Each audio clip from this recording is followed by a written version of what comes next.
তো হ্যালো বন্ধুরা, আজকে আমরা চলে এসেছি মসুর ডাল বড়ার রেসিপি নিয়ে। তো সবার প্রথমে 200 গ্রাম মসুর ডালকে ভিজিয়ে নেব 1 ঘন্টার জন্য।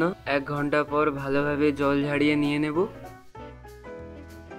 এরপর এর মধ্যে 1 ইঞ্চি আদার টুকরো ও ওরই সমান পরিমাণে রসুন, 4টে কাঁচা লঙ্কা দিয়ে ভালোভাবে পেস্ট বানিয়ে নেব। অল্প যেন দানা দানা থাকে, একদম যেন স্মুথ না হয়ে যায়। এরপরে এর মধ্যে আমরা 1টি পেঁয়াজ কেটে দিয়ে দেব, অল্প পরিমাণে হলুদ গুঁড়ো ও 1 চামচ পরিমাণে লাল লঙ্কা গুঁড়ো, স্বাদ অনুযায়ী লবণ দিয়ে খুব ভালোভাবে পেস্টটিকে আমরা মিশিয়ে নেব।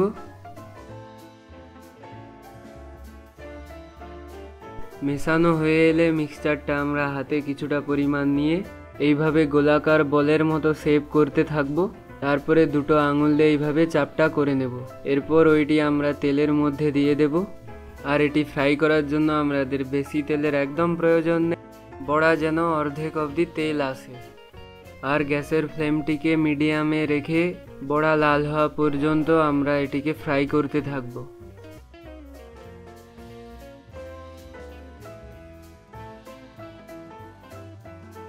এখন আমাদের এক সাইড পুরো লাল হয়ে এসেছে, তাই আমরা দ্বিতীয় সাইডে পাল্টে নেব। এইভাবে আপনারাও সব বড়াগুলোকে পাল্টে নেবেন ও অপর দিকেও ঠিক এইভাবেই লাল হয়ে যাওয়া পর্যন্তই ফ্রাই করতে থাকবো। এর ফলে ভেতর অবধিও হয়ে আসবে আর বাইরের অংশগুলো ক্রিস্পিও হয়ে যাবে। এখন আমাদের বড়াগুলো রেডি হয়ে এসেছে, তাই তেল থেকে বের করে আমরা সার্ভ করে নেব আর চায়ের সাথে হারিয়ে যাব।